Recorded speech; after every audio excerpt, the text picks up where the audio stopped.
Kamu tidak pantas ada di tempat ini. Kamu cuma petugas rendahan. Keluar. Seorang CEO cantik menghina seorang pria di depan sebuah pesta mewah. Dia tidak sadar, pria yang baru saja dia usir adalah pemilik sebenarnya dari seluruh perusahaan. Selamat datang di Ken Arok Productions. Sebelum kita mulai ceritanya, jangan lupa tekan tombol subscribe, sukai, dan berikan komentar Anda. Bagi yang sudah subscribe, kami doakan semoga rezekinya dilancarkan, selalu diberikan kesehatan, keberkahan, dan kebahagiaan. Amin ya robbal alamin.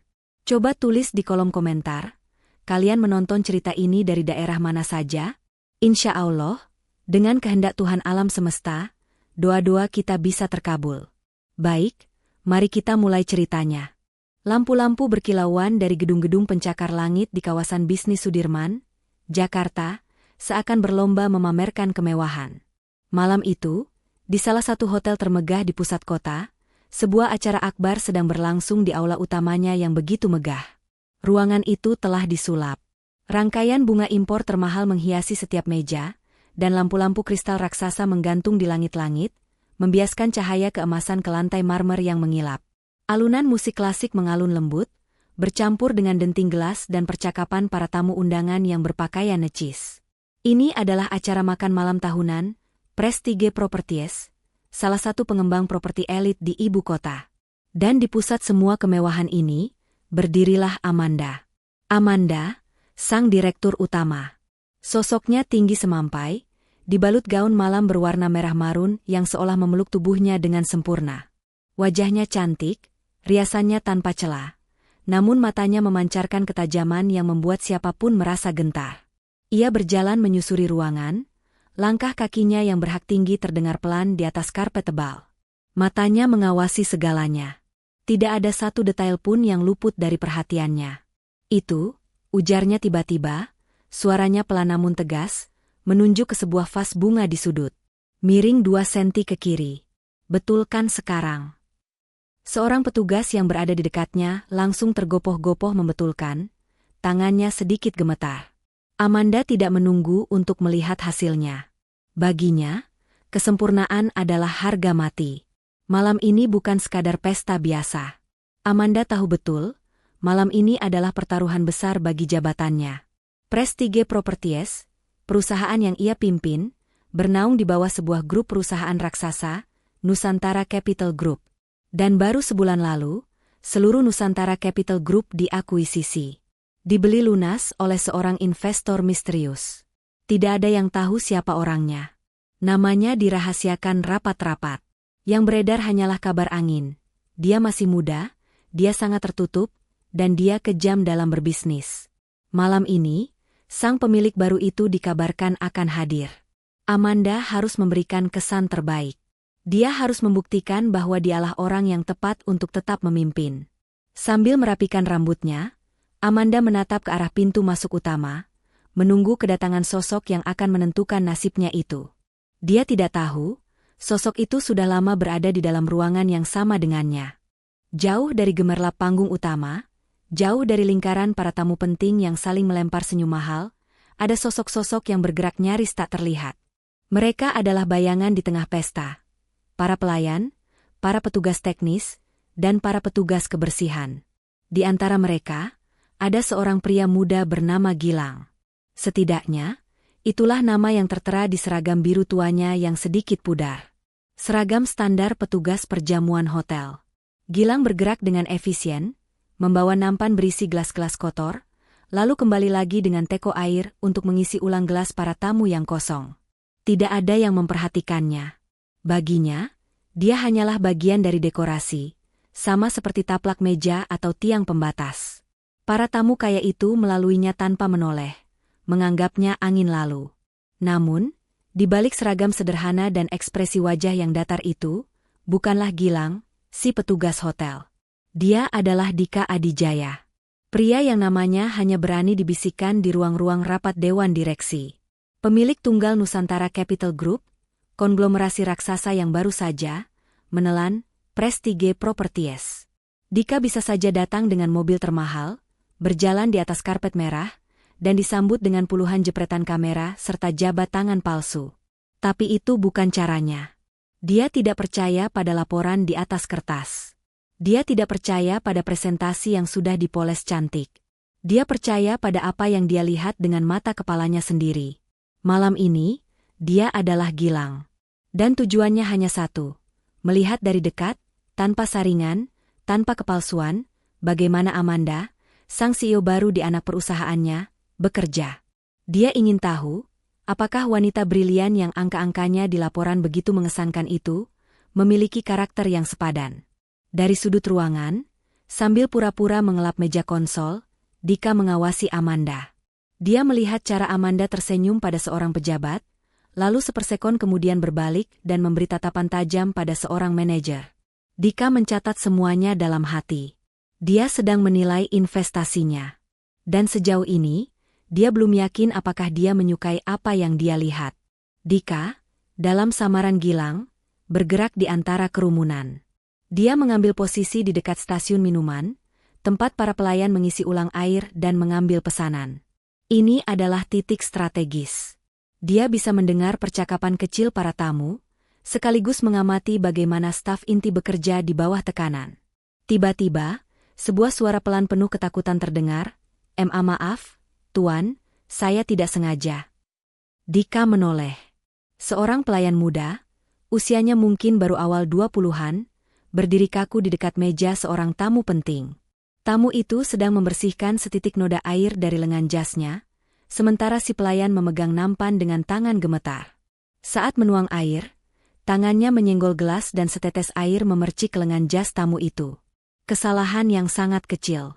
Tamu itu sendiri tampaknya tidak terlalu peduli, dia hanya mengibaskan tangannya pelan. Namun, Amanda, yang kebetulan sedang berbicara tak jauh dari situ, melihat insiden itu dengan mata elangnya. Senyum manis yang tadinya ia pasang untuk tamunya langsung lenyap begitu ia berbalik menghadap pelayan muda itu. Amanda tidak berteriak. Dia melakukan sesuatu yang jauh lebih menakutkan. Dia mendekat, suaranya pelan, dingin, dan penuh racun. "Kamu tahu," desis Amanda, begitu pelan sehingga hanya si pelayan dan Dika, yang kini berpura-pura mengambil gelas kotor di meja sebelah, yang bisa mendengarnya. "Berapa harga jas yang baru saja kamu basahi itu?" Pelayan itu menunduk dalam, "Maaf, Bu, saya akan ambilkan lab." "Tidak perlu," potong Amanda. "Kamu tahu apa yang lebih mahal dari jas itu? Reputasi saya. Dan kamu baru saja mencorengnya dengan kecerobohanmu. Saya tidak mau melihat wajahmu lagi di ruangan ini. Mengerti?" Pelayan muda itu terlihat hancur. Matanya memerah, menahan air mata agar tidak jatuh di depan ratusan orang. Dia hanya bisa mengangguk kaku, lalu berbalik dan berjalan cepat menuju pintu keluar staf, menahan malu yang luar biasa. Dika menyaksikan semuanya. Dia melihat bagaimana bahu pelayan muda itu bergetar. Dia melihat bagaimana Amanda, sekejap setelah menghancurkan mental seorang bawahan, berbalik badan, dan senyum menawannya kembali terpasang sempurna saat menyapa tamu berikutnya. Dari sudutnya, Dika merasakan sesuatu yang tidak enak di dalam hatinya. Dia mencatat dalam benaknya. Brilian dalam angka, tapi nol dalam empati. Ini adalah catatan pertama, dan ini adalah catatan yang buruk. Setelah insiden kecil itu, Dika, sebagai Gilang, melanjutkan pekerjaannya, namun kini dengan kewaspadaan ekstra. Dia bergerak lebih dekat ke area panggung utama, tempat peralatan presentasi, proyektor besar, laptop, dan sistem suara disiapkan. Ini adalah pusat kendali acara Amanda. Dia sedang mengisi ulang gelas air di meja yang terletak di barisan paling depan, saat Amanda kembali mendekati area panggung. Kali ini, targetnya adalah manajer teknis yang bertanggung jawab atas presentasi. Amanda menatap layar besar di atas panggung yang menampilkan logo Prestige Properties. "Sudah kamu periksa ulang semuanya?" tanya Amanda, nadanya datar. "Sudah, Bu. 3 kali. Semua video, audio, pencahayaan, semua siap." "Sesuai arahan Ibu," jawab manajer teknis itu, seorang pria parubaya yang tampak kompeten. "Saya tidak mau ada kesalahan," kata Amanda, matanya masih terpaku ke layar. 1 detik delay, 1 gambar pecah, atau suara yang mendesis, saya pastikan kamu yang bertanggung jawab. Saya jamin, Bu. Semuanya aman, kata manajer itu lagi, mencoba terdengar yakin. Amanda berbalik, menatap pria itu. Jaminanmu tidak ada artinya kalau nanti malam pemilik baru itu melihat presentasi saya gagal. Yang saya butuhkan bukan jaminan, tapi hasil. Kembali ke posisimu. Awasi seperti nyawamu bergantung pada kabel-kabel itu. Pria itu mengangguk kaku. Baik, Bu. Ia lalu bergegas kembali ke meja kontrol di belakang ruangan. Dika, Gilang, yang berdiri hanya beberapa meter dari situ, pura-pura tidak mendengar. Dia menuang air dengan gerakan yang stabil, padahal di dalam hatinya, dia merasakan gelombang kekecewaan kedua. Amanda tidak hanya kejam pada bawahan rendah seperti pelayan, dia juga memimpin tim ahlinya dengan tangan besi, menggunakan ancaman, bukan motivasi. Dia mengelola acara ini seperti seorang diktator di medan perang, bukan seorang pemimpin tim. Sambil berjalan pelan meninggalkan area VVIP itu, Dika mengambil kesimpulan berikutnya. Amanda mungkin bisa memberikan hasil, tapi dia menciptakan lingkungan kerja yang beracun. Dia membangun istananya di atas rasa takut orang lain. Bagi Dika, ini bukan hanya soal etika. Ini adalah soal bisnis. Perusahaan yang dijalankan dengan rasa takut, cepat atau lambat akan rapuh dari dalam. Dan malam ini, Dika mulai ragu apakah Amanda adalah aset, atau sebenarnya sebuah bom waktu bagi perusahaannya. Waktu berjalan. Para tamu undangan telah mengisi hampir seluruh kursi. Musik pengiring berganti menjadi lebih pelan, menandakan acara utama akan segera dimulai. Suara pembawa acara mulai terdengar, memberikan sambutan pembuka dan basa-basi. Amanda telah mengambil posisinya di dekat tangga kecil menuju panggung, siap untuk dipanggil. Dika, sebagai Gilang, kini berada di sisi ruangan, dekat dengan panggung utama. Posisi ini memberinya pandangan yang tidak dimiliki orang lain. Dia berpura-pura merapikan tumpukan serbet di stasiun pelayan, namun matanya mengawasi infrastruktur teknis yang menopang kemegahan panggung itu. Dia melihat manajer teknis yang tadi dimarahi Amanda. Pria itu berdiri kaku di meja kontrolnya di belakang ruangan, wajahnya pucat dan basah oleh keringat dingin, matanya terpaku pada monitor, takut untuk berkedip. Lalu, mata Dika menangkap sesuatu. Sesuatu yang kecil, namun fatal. Dari sudutnya, di bawah panggung kecil tempat Amanda akan berdiri, Dika melihat kabel daya utama untuk proyektor. Kabel hitam tebal itu tersambung ke sebuah stop kontak di dinding yang sedikit tertutup dekorasi. Masalahnya, kabel itu tidak tertancap dengan sempurna. Seseorang pasti menyenggolnya saat memasang dekorasi atau karpet. Kabel itu longgar, tergantung hanya dengan beberapa milimeter konektor. Satu getaran kecil saja, mungkin getaran langkah kaki Amanda saat naik ke panggung, atau getaran dari pengeras suara, dan sambungan itu akan putus. Jika itu terjadi, layar raksasa di belakang panggung akan mati total. Tepat di tengah pidato Amanda, presentasi yang ia banggakan akan lenyap, terganti layar hitam pekat. Ironisnya, ini adalah bencana teknis yang sangat ditakuti Amanda. Dan timnya, yang kini bekerja di bawah teror, terlalu kaku untuk melakukan pemeriksaan akhir yang proaktif. Mereka hanya berani menekan tombol yang sudah diperintahkan. Dika terdiam sepersekian detik. Dia bisa memanggil manajer teknis itu, tapi itu akan menimbulkan keributan dan pria itu mungkin tidak akan sempat. Dia bisa diam saja dan membiarkan Amanda mendapatkan pelajaran atas kesombongannya. Tapi Dika bukan orang seperti itu. Ini adalah perusahaannya. Ini adalah acaranya. Dia tidak akan membiarkan kegagalan terjadi, bahkan jika itu berarti mengungkap penyamarannya. Tanpa pikir panjang, Dika meletakkan nampan serbetnya di meja terdekat. Dengan gerakan cepat namun tenang, dia berjalan menuju panggung. Dia tidak peduli lagi pada tatapan orang. Tujuannya hanya satu, menyambungkan kembali kabel itu sebelum Amanda melangkahkan kakinya ke atas panggung. Pembawa acara baru saja menyelesaikan kalimatnya, seorang pemimpin yang telah membawa perusahaan ini ke pencapaian luar biasa. Itu adalah isyarat. Musik pengiring mulai mengalun lebih kencang. Lampu sorot bergerak menuju tangga panggung. Amanda menarik napas dalam-dalam, senyum terbaiknya siap terpasang. Ini saatnya. Tepat pada detik itu, Dika, sebagai Gilang, bergerak. Dia berjalan cepat, menunduk, melewati barisan kursi VVIP yang kosong, langsung menuju sisi panggung. Dia harus cepat. Dia berjongkok, mencoba meraih ke kolong panggung yang tertutup kain hitam untuk menyentuh stop kontak itu. Gerakannya yang tiba-tiba, di tempat yang sangat vital, di waktu yang sangat krusial, langsung menarik perhatian. Amanda, yang hendak melangkahkan kaki pertamanya, membeku.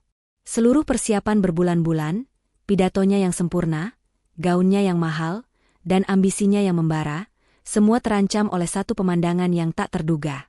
Dia tidak melihat kabel yang longgar. Dia tidak melihat niat baik. Yang dia lihat hanyalah seorang petugas rendahan, dengan seragam biru kusamnya, berani menyentuh panggungnya.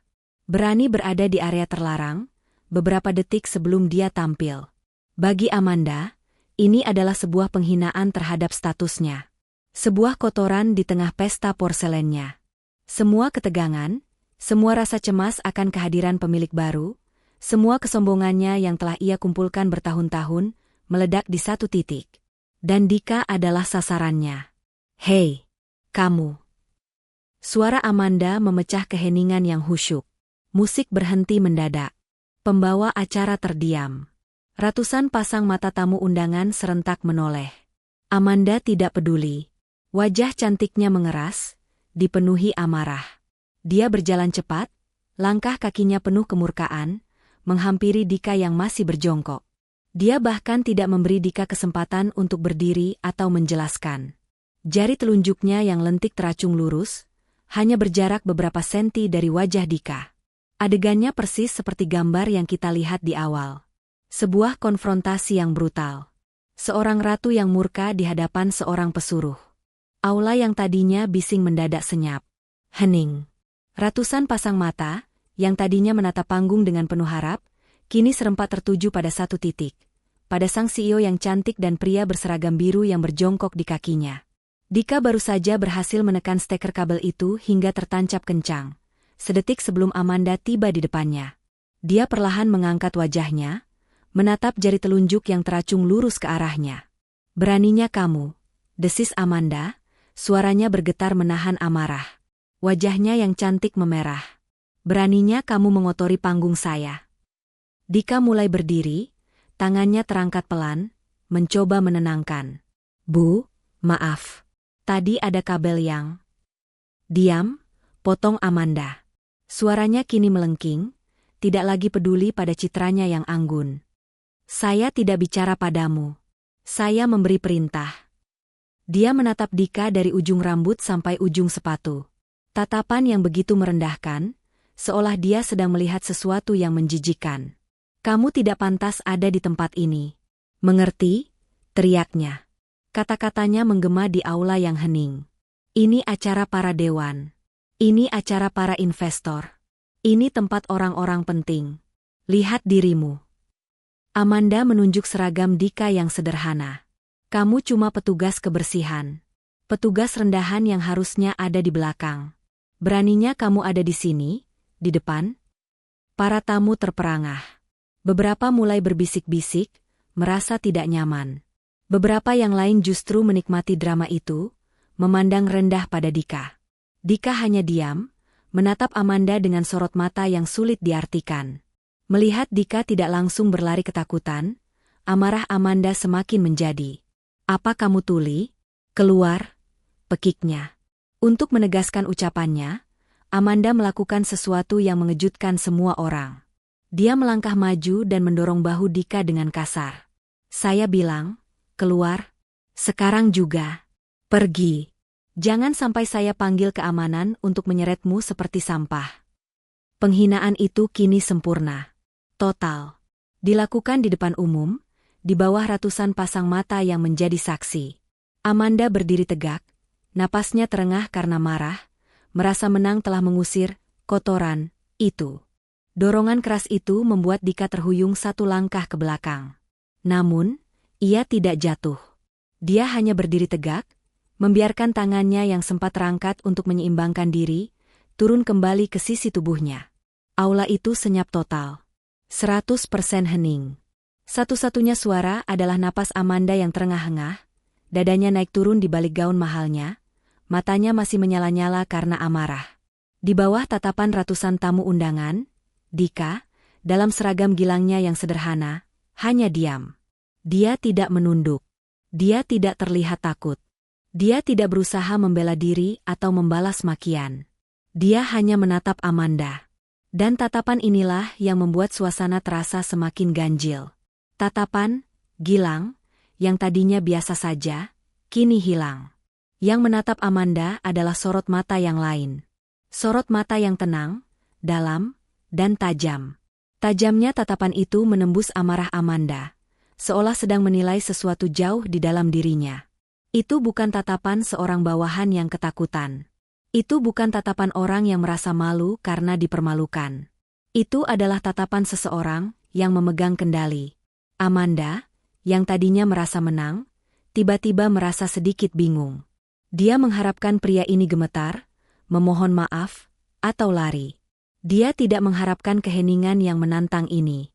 Setelah keheningan yang terasa berlangsung 1 menit penuh, Dika akhirnya berbicara. Suaranya pelan, tidak bergetar, namun entah bagaimana terdengar jelas di seluruh penjuru ruangan. Saya hanya ingin memastikan, ujar Dika, suaranya datar. Semuanya berjalan lancar, Bu. Itu saja. Kalimat itu, diucapkan dengan nada yang begitu tenang, justru terdengar seperti tamparan balasan. Itu bukan pembelaan, itu sebuah fakta. Bagi para tamu, itu mungkin terdengar seperti alasan konyol. Tapi bagi Amanda, ketenangan Dika adalah penghinaan terbesar. Pria ini, si petugas rendahan ini, baru saja dia hina habis-habisan di depan umum, namun dia menolak untuk hancur. Dia menolak untuk merasa rendah. Kemarahan Amanda yang sempat sedikit surut, kini tersulut kembali, lebih besar dari sebelumnya. Dia tidak bisa menerima ini. Dia tidak bisa menerima ketenangan ini. Ketenangan Dika adalah penghinaan terakhir bagi Amanda. Dia mengharapkan pria itu memohon, gemetar, atau menangis. Dia tidak mengharapkan martabat. Saya tidak peduli, raung Amanda, suaranya kini benar-benar kehilangan kendali. Dia tidak peduli lagi soal citra. Dia hanya ingin pria ini enyah. Keamanan, teriaknya, suaranya memekik, membuat beberapa tamu di barisan depan terlonjak kaget. Keamanan, bawa orang ini keluar. Seret dia jika perlu. Saya tidak mau melihat wajahnya lagi. Teriakan itu akhirnya membuahkan hasil. Dari pintu masuk utama di belakang ruangan, 2 pria berbadan tegap dengan setelan jas hitam dan AirPH di telinga, mulai bergerak maju. Mereka berjalan cepat, sigap, membelah kerumunan tamu yang langsung menyingkir, takut ikut terseret dalam masalah. Suasana di aula itu berubah. Dari drama sosial, kini menjadi ancaman pengusiran paksa. Para tamu berbisik tegang. Akankah pria berseragam biru itu benar-benar diseret keluar seperti binatang? Amanda tersenyum tipis, penuh kemenangan. Inilah kekuasaannya. Inilah yang terjadi jika ada yang berani merusaknya. Namun, sebelum kedua petugas keamanan itu sempat menyentuhnya, Dika melakukan sesuatu. Dia hanya menoleh pelan ke arah 2 petugas yang mendekat itu, dan menggelengkan kepalanya sekali. Sebuah gelengan pelan, namun penuh otoritas yang aneh. Ajaibnya, kedua petugas keamanan profesional itu, yang dilatih untuk bertindak tegas, refleks menghentikan langkah mereka. Mereka bingung. Dika lalu membalikkan badannya menghadap pintu keluar. Dia tidak menatap Amanda lagi. Tidak perlu, katanya, ditujukan kepada Amanda, namun tanpa menoleh padanya. Saya bisa keluar sendiri. Dan kemudian, dia berjalan. Dia tidak lari. Dia tidak menunduk. Dengan punggung yang lurus, Dika berjalan melintasi karpet tebal itu. Dia berjalan melewati puluhan meja bundar yang mewah. Melewati ratusan pasang mata yang menatapnya. Ada yang menatap dengan iba. Ada yang menatap dengan jijik. Ada yang menatap dengan sinis, menikmati jatuhnya orang kecil. Dia bisa mendengar bisikan-bisikan di belakangnya. Tidak tahu diri. Mencari masalah. Memalukan. Dika pura-pura tuli. Dia terus berjalan. Setiap langkahnya tenang dan mantap. Dia berjalan keluar dari sorotan lampu, menuju pintu kayu raksasa di ujung aula. Dia mendorong pintu itu, melangkah ke lobi yang lebih gelap, dan pintu itu tertutup di belakangnya dengan suara mendesah pelan. Dia telah pergi. Pintu kayu berat itu berdesir menutup. Hening. Seluruh mata di ruangan itu, yang tadinya mengikuti punggung Dika, kini serentak kembali tertuju pada Amanda. Amanda masih berdiri di dekat panggung, dadanya sedikit naik turun menahan sisa-sisa amarah. Keheningan yang canggung itu berlangsung selama 3 detik. Lalu, Amanda menarik napas pelan. Dia memejamkan mata sepersekian detik, dan saat membukanya, ekspresi marahnya telah lenyap. Digantikan oleh senyum profesional yang dingin, seolah tidak ada apa-apa yang terjadi. Dia merapikan tatanan rambutnya yang bahkan tidak berantakan, lalu menyapu gaunnya dengan gerakan anggun. Sebuah gestur kecil untuk menegaskan kembali siapa yang memegang kendali. Dalam benaknya, dia merasa puas. Sangat puas. Sebuah noda telah dibersihkan. Seorang pengganggu rendahan telah ditempatkan di tempatnya, di luar. Acaranya kembali sempurna, kembali steril, seperti yang dia inginkan. Dia melirik ke arah pembawa acara dan manajer teknis di belakang. Pandangan matanya tajam, memberi isyarat, lanjutkan. Musik pengiring yang tadi berhenti, kembali mengalun pelan. Pembawa acara, walau sedikit gugup, berdeham dan bersiap melanjutkan kalimatnya. Drama itu dianggap selesai. Namun, tidak semua orang di ruangan itu merasa tenang. Jauh di sudut belakang, bersandar di pilar marmer, berdiri seorang pria parubaya yang rapi berkacamata. Dia adalah Pak Haris, Direktur Keuangan Senior dari perusahaan induk, Nusantara Capital Group. Pak Haris telah melihat segalanya. Dan sekarang, wajahnya pucat pasi. Lebih pucat dari serbet termahal di meja VVIP. Gelas berisi air mineral di tangannya bergetar begitu hebat hingga airnya nyaris tumpah. Keringat dingin sebesar biji jagung mulai mengalir dari pelipisnya. Karena Pak Haris adalah satu dari 3 orang di grup perusahaan itu yang pernah bertemu langsung dengan pemilik baru. Dia tahu persis siapa Gilang. Dia tahu persis wajah Dika Adijaya. Dia baru saja menyaksikan, dengan mata kepalanya sendiri, seorang CEO anak perusahaan, menghina, mendorong, dan mengusir paksa pemilik seluruh konglomerasi. Sementara Amanda kini melangkah ringan menuju tangga panggung, bersiap untuk pidato kemenangannya, Pak Haris hanya bisa menelan ludah. Dia tahu, malam ini belum berakhir. Ini baru permulaan. Badai yang sesungguhnya baru saja akan dimulai.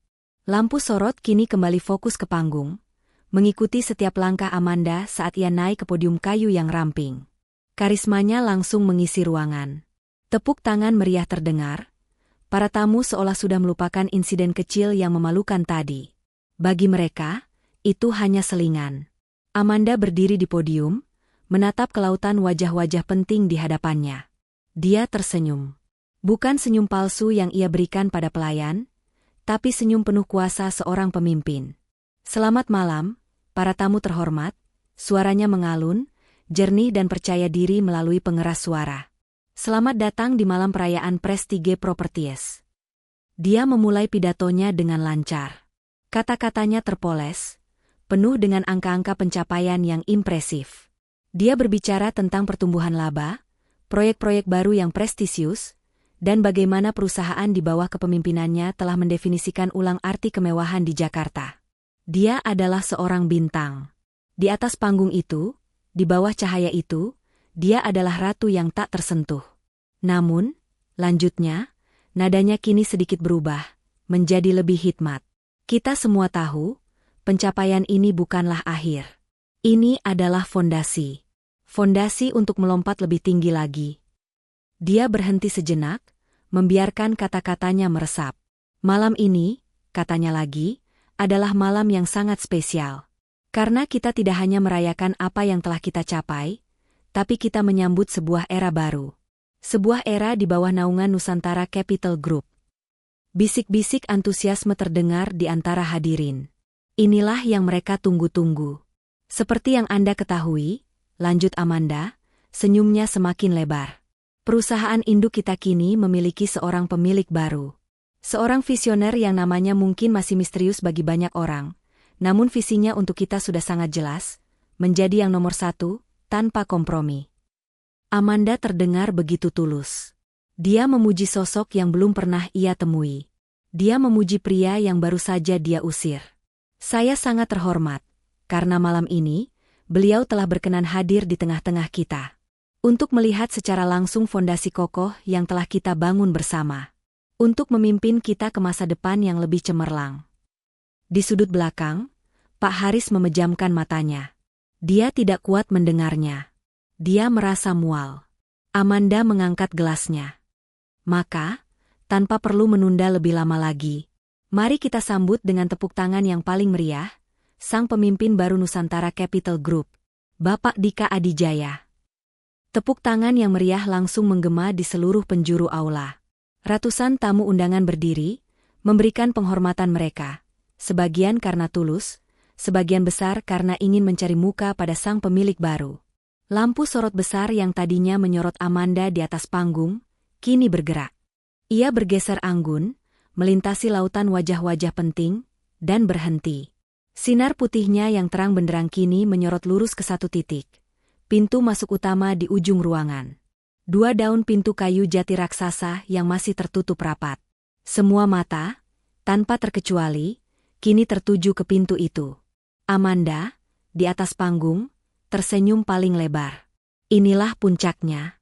Inilah validasi atas semua kerja keras dan kesempurnaan yang ia ciptakan malam ini. Dia menatap pintu itu dengan dagu terangkat, menanti sosok gagah berjas mahal yang akan melangkah masuk, menjabat tangannya, dan mengukuhkan posisinya sebagai ratu di perusahaan ini. Tepuk tangan mulai mereda, tergantikan oleh keheningan yang penuh antisipasi. 1 detik berlalu. 2 detik. Lampu sorot masih menyala terang, namun pintu itu tetap diam membisu. Tidak ada yang membukanya.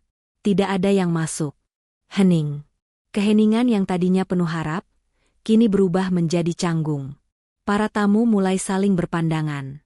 Bisikan-bisikan halus terdengar. Di mana dia? Apa dia tidak jadi datang? Senyum di wajah Amanda mulai kaku. Kilau di matanya sedikit meredup. Dia melirik cepat ke arah manajer teknis di belakang ruangan. Tatapannya bertanya, apa yang terjadi? Si manajer teknis hanya bisa mengangkat bahu dengan panik. Wajahnya pucat. Di sudut belakang, Pak Haris, yang dari tadi berdiri kaku, kini malah terlihat seperti akan pingsan. Dia tahu persis apa yang sedang terjadi. Dia tahu ini bukan kesalahan teknis. Amanda mulai panik. Apakah sang pemilik baru, sang investor misterius, berubah pikiran? Apakah dia tersinggung oleh sesuatu? Apakah dia menolak untuk masuk? Ketegangan di aula itu kini begitu kental, nyaris bisa dipotong dengan pisau. Puncak acara Amanda, momen kemenangannya, kini berubah menjadi jeda yang paling memalukan. Dan tepat pada saat semua orang yakin bahwa tidak ada seorang pun yang akan datang. Kedua daun pintu kayu raksasa itu berderit. Dan perlahan mulai terbuka. Semua mata terpaku pada celah pintu yang semakin melebar. Lampu sorot putih yang menyilaukan membanjiri lorong masuk. Tepuk tangan kembali terdengar, ragu-ragu pada awalnya, lalu semakin kencang saat sesosok pria melangkah masuk. Namun, sosok itu bukanlah pria muda yang gagah seperti yang dibayangkan Amanda. Yang melangkah masuk ke dalam lingkaran cahaya pertama adalah Pak Haris, sang direktur keuangan senior. Dia berjalan dengan langkah kaku, wajahnya masih pucat, dan kacamatanya sedikit miring. Dia tampak seperti orang yang dipaksa berjalan menuju tiang gantungan. Para tamu terdiam lagi. Tepuk tangan mereka mati di udara. Kebingungan melanda. Mengapa Pak Haris yang masuk? Di mana Dika Adijaya? Apakah Pak Haris yang akan mewakili? Senyum Amanda yang tadi membeku kini berubah menjadi kerutan dahi. Dia tidak mengerti. Ini di luar skenario. Ini adalah kekacauan. Pak Haris tidak berjalan jauh. Dia hanya mengambil 5 langkah ke dalam ruangan, lalu berhenti dan dengan gugup bergeser ke samping, seolah memberi jalan bagi seseorang yang jauh lebih penting di belakangnya. Dan kemudian dia masuk. Melangkah dari bayangan lorong ke dalam cahaya lampu sorot yang terang benderang. Pria itu, wajah itu, aula yang tadinya hanya bingung, kini serasa kehabisan oksigen. Ratusan orang menahan napas secara bersamaan. Itu adalah Gilang. Petugas kebersihan yang baru saja diusir. Tetapi, itu bukan lagi Gilang. Seragam biru lusuh itu telah hilang. Pria yang kini berdiri di ambang pintu, menatap lurus ke arah panggung, adalah sosok yang sama sekali berbeda. Dia mengenakan setelan jas customade berwarna arang gelap, yang memancarkan kemewahan yang bersahaja. Potongannya sempurna. Kemeja putih di baliknya begitu bersih, dan dasi sutra hitamnya terikat rapi. Rambutnya yang tadi sedikit acak-acakan karena bekerja, kini tersisir rapi ke belakang, memperlihatkan garis rahangnya yang tegas. Dia tidak lagi menunduk. Dia berdiri tegak. Posturnya memancarkan aura kekuasaan murni yang tidak bisa dipalsukan. Dia tidak perlu berkata apa-apa. Seluruh ruangan, dalam satu detik yang mengerikan, akhirnya mengerti. Mereka baru saja menyaksikan penghinaan publik terhadap pemilik baru mereka. Di atas panggung, di bawah sorotan lampu yang sama yang tadinya menyoroti kemenangannya, Amanda membeku. Dia berdiri kaku seperti patung pualam. Senyum yang tadinya ia paksakan di wajahnya kini luntur, ditarik oleh gravitasi kengerian murni. Matanya terpaku pada sosok Dika yang berdiri di pintu masuk. Waktu seolah berhenti berputar. Otak Amanda yang brilian, yang mampu menghitung untung rugi miliaran rupiah dalam hitungan detik, kini lumpuh. Tidak bisa memproses. Tidak mungkin. Itu adalah kata pertama yang terlintas di benaknya. Tidak mungkin. Ini pasti sebuah kesalahan. Lelucon yang kejam. Mungkin dia saudara kembar si petugas kebersihan? Mungkin dia mirip? Tapi Pak Haris berdiri di sampingnya. Wajah Pak Haris yang pucat seperti mayat adalah konfirmasi yang lebih kuat dari dokumen legal manapun. Lalu Dika mulai berjalan. Dia tidak berjalan ke arah Pak Haris. Dia tidak melihat ke kiri atau ke kanan, ke arah para tamu yang kini menatapnya dengan campuran rasa takut dan ingin tahu. Dia berjalan lurus, menyusuri lorong tengah, langsung menuju panggung. Langsung menuju Amanda. Langkah kakinya mantap dan pelan di atas karpet. Setiap langkahnya terdengar seperti detak lonceng kiamat di telinga Amanda. Dan matanya. Mata Dika tidak pernah lepas dari Amanda. Tatapan itu adalah tatapan yang sama persis. Tatapan tenang, tajam, dan menembus yang ia terima sesaat sebelum dia mengusir Gilang tadi. Tatapan yang menolak untuk merasa terhina. Saat itulah Amanda sadar. Seluruh kepingan teka-teki yang aneh itu kini tersusun di benaknya dengan kecepatan yang menakutkan. Ketenangannya saat dihina. Cara bicaranya yang datar, saya hanya ingin memastikan. Gelengan kepalanya yang menghentikan petugas keamanan. Cara dia berjalan keluar, bukan seperti pecundang yang diusir, tapi seperti raja yang menunda eksekusi. Semua itu bukan kebetulan. Napas Amanda tercekat di tenggorokan. Udara di aula yang sejuk tiba-tiba terasa panas dan menyesakkan. Ruangan itu mulai berputar pelan. Lututnya lemas. Dia harus berpegangan erat pada sisi-sisi podium kayu di depannya, agar tidak rubuh saat itu juga. Kertas-kertas berisi poin pidatonya yang tergeletak di podium, kini basah oleh keringat dingin yang menetes dari telapak tangannya. Dia menyadari siapa pria yang baru saja dia dorong. Dia menyadari siapa pria yang baru saja dia sebut sampah. Dia baru saja menghina pemilik semestanya.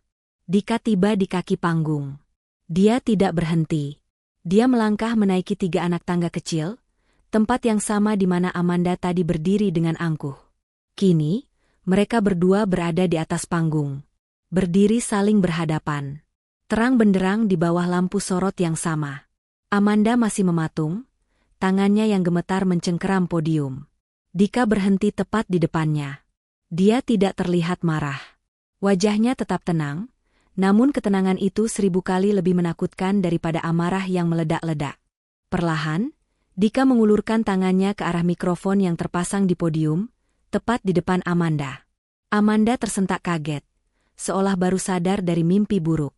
Tapi dia tidak bisa bergerak. Dia hanya bisa pasrah, seperti rusa di depan sorot lampu, ketika tangan Dika dengan mantap mengambil mikrofon itu dari dudukannya. Dika tidak langsung berbicara. Dia berbalik badan, membelakangi Amanda sejenak, dan menatap keratusan tamu yang berdiri membisu di hadapannya. Keheningan di aula begitu pekat, suara jatuhnya jarum pun mungkin akan terdengar seperti dentuman. Selamat malam, suara Dika terdengar. Dalam, jernih, dan berkuasa. Suara yang sama sekali berbeda dari Gilang, yang tadi berbicara pelan. Saya Dika Adijaya. Sebuah tepuk tangan yang kaku dan ragu-ragu terdengar dari beberapa orang, lalu segera mati. Maaf, lanjut Dika, bibirnya menyunggingkan senyum tipis yang dingin. Tadi saya sedikit terlambat untuk masuk kembali ke ruangan ini. Saya diusir. Beberapa tamu di barisan depan tertawa pelan. Tawa yang gugup. Mereka mengira ini adalah bagian dari lelucon. Sebuah icebreaker yang cerdas dari seorang pemilik baru yang eksentrik.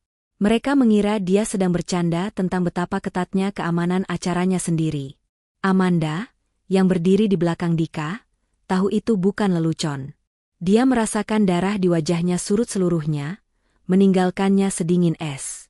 Dika mendengar tawa itu. Dia menunggu tawa itu reda. Lalu, dia perlahan menoleh ke belakang, menatap Amanda yang berdiri gemetar. Bu Amanda, katanya, suaranya kini ditujukan langsung padanya, namun mikrofon membuatnya terdengar oleh semua orang. Anda tadi benar. Amanda membelalakan matanya. Benar? Anda benar. Ulang Dika. Petugas kebersihan tadi, Gilang, memang tidak pantas ada di sini. Harapan Amanda yang tadinya hancur, tiba-tiba berkedip. Apakah ini sebuah ujian? Apakah dia lolos? Lalu Dika menyelesaikan kalimatnya. Dia tidak pantas ada di lantai itu, kata Dika, matanya mengunci mata Amanda. Karena tempatnya ada di panggung ini. Sebagai pemiliknya. Itu adalah hukuman mati. Dika kembali berbalik menghadap hadirin. Mulai besok pagi, operasional Prestige Properties akan diambil alih sementara oleh Pak Haris. Di belakang ruangan, Pak Haris hanya bisa mengangguk pasrah. Dan Anda, Bu Amanda? Dika menoleh sedikit ke arahnya, bahkan tidak perlu menatapnya penuh. Terima kasih atas pertunjukan malam ini. Anda bisa mengambil barang-barang Anda besok pagi. Keamanan akan mengantar Anda keluar malam ini. Dika meletakkan mikrofon itu kembali ke podium dengan suara klik pelan. Dia lalu menatap ke seluruh hadirin yang ketakutan. Acara selesai. Pesta itu berakhir dalam sekejap. Bahkan sebelum Dika Adijaya selesai menuruni anak tangga panggung, separuh tamu sudah bergegas mengambil mantel mereka dan berjalan cepat menuju pintu keluar. Tidak ada yang mau berlama-lama. Udara di aula megah itu telah berubah. Dari perayaan meriah menjadi pemakaman karir yang senyap dan canggung. Amanda tidak diseret. Tapi dia juga tidak bisa bergerak. Dia hanya berdiri di sana, di atas panggung, sendirian di bawah lampu sorot yang kini terasa membakarnya. Dia melihat Dika berjalan lurus ke arah Pak Haris, berbisik singkat, lalu keduanya berjalan keluar dari aula, meninggalkan Amanda sendirian dengan kehancurannya. Malam itu, malam yang seharusnya menjadi malam penobatan kemenangannya, berakhir menjadi malam di mana ia kehilangan segalanya.